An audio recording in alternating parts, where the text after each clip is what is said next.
20 ans de mariage après, 10 ans de mariage après, 5 ans de mariage après, tu te rends compte, toi, que tu n'as pas d'économie, zéro épargne. Tu n'as aucun bien matériel en ton nom. Tu n'as même pas une petite parcelle. Tu n'as pas un projet qui est en train de naître quelque part. Tu n'as pas un investissement. Tu n'as pas un investisseur. Et tu es marié. Tu es marié toutes ces années, tu t'es mise à fond dans une relation. Tu as fait fonctionner une relation. Tu t'es investi dans une relation. Tu t'es sacrifié pour une relation. Bravo. C'est même l'essence du mariage. L'une des causes de frustration dans un mariage, ce qui emmène beaucoup de femmes à ne plus se sentir heureuses dans un mariage, c'est le problème d'argent. Mais ma soeur, la main qui est en bas est toujours en bas. Il n'y a rien de plus inconfortable pour une femme que d'attendre son homme pour s'acheter un tampon, pour s'acheter une bouteille d'huile, pour préparer à manger, ou pour acheter une bouteille d'eau, ou pour s'acheter même un slip. C'est très inconfortable. Raison pour laquelle il y a certaines femmes qui disent « Non, moi je ne demande rien ». Tu ne demandes pas parce que tu sais que quand tu demandes, tu te retrouves dans une situation humiliante. Tu te retrouves dans une situation de critique, dans une situation d'accusation, dans une situation où on te fait du chantage avant ne serait-ce que de te donner ce dont tu as besoin. Tu ne demandes pas parce que tu sais que ça touche ton estime de soi. Tu ne demandes pas parce que tu sais que c'est dégradant pour ta personne.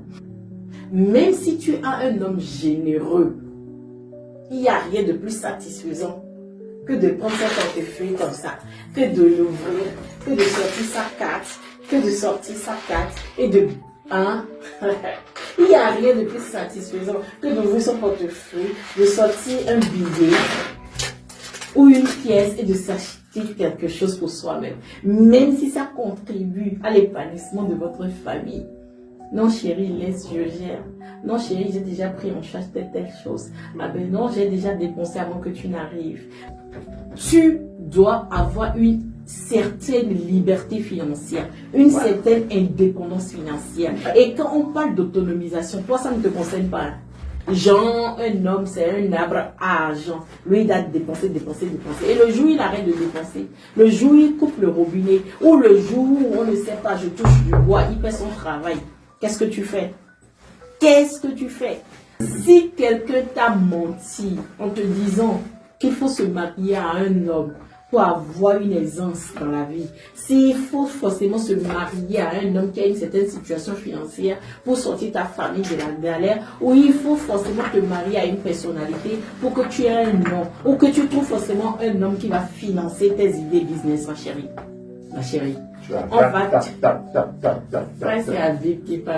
On va t'utiliser, on va te jeter, on va te rappeler en son temps que tu n'as contribué à rien dans le foyer, que tu n'as rien fait. Quand il va vouloir te jeter, hein, le jour où il te rappelle qu'il s'en est sorti sans toi et que tu n'as contribué à rien dans sa vie, il faut que tu acceptes ça aussi, sans ronchonner. Une femme doit se battre. Une femme doit gagner du respect par son travail. Une femme doit pouvoir, même s'il faut attacher ton enfant au dos, même s'il faut faire des porte-à-porte, même s'il faut aller faire des prêts, lève-toi, fais des prêts, investis. Et tout le monde n'est pas appelé à être entrepreneur. Va chercher un travail.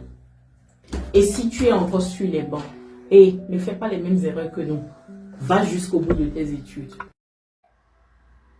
Adieu Sonia Agbantou, une femme au grand cœur, une femme conseillère, une vraie femme.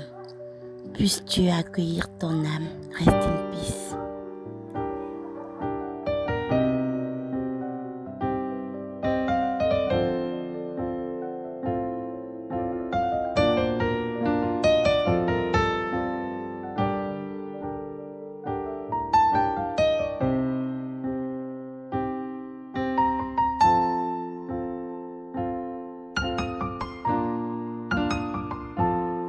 Tout le temps je sors,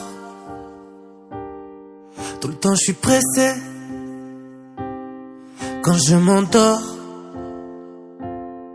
mes yeux sont mouillés, on a tout caché.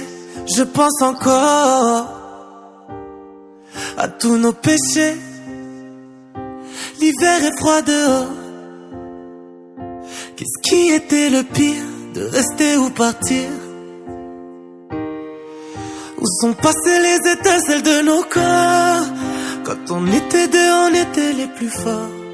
Y'avait qu'une rageuse qui pouvait nous séparer, elle s'appelait la mort.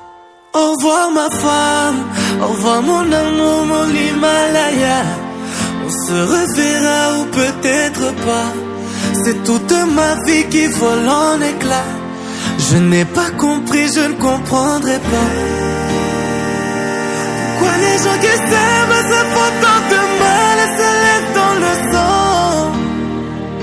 Les adieux, c'est maintenant.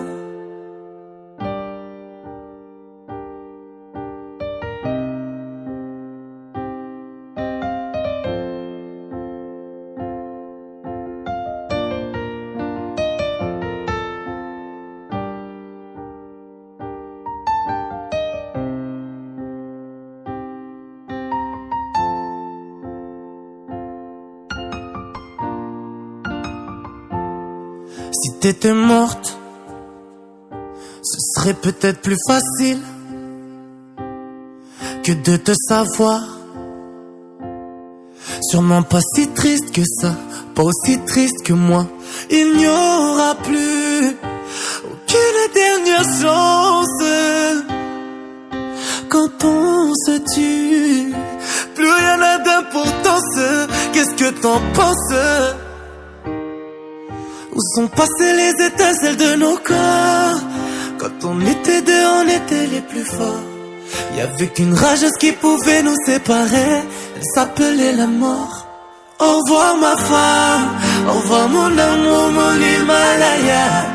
On se reverra ou peut-être pas. C'est toute ma vie qui vole en éclats. Je n'ai pas compris, je ne comprendrai pas. Pourquoi les gens qui s'aiment se font tant de mal et se lèvent dans le sang? Les adieux, c'est maintenant. Au revoir ma femme, au revoir mon amour, mon Himalaya. On se reverra ou peut-être pas. C'est toute ma vie qui vole en éclats. Je n'ai pas compris, je ne comprendrai pas. Pourquoi les gens qui s'aiment se font tant de mal et se laissent dans le sang? Les adieux, c'est mal.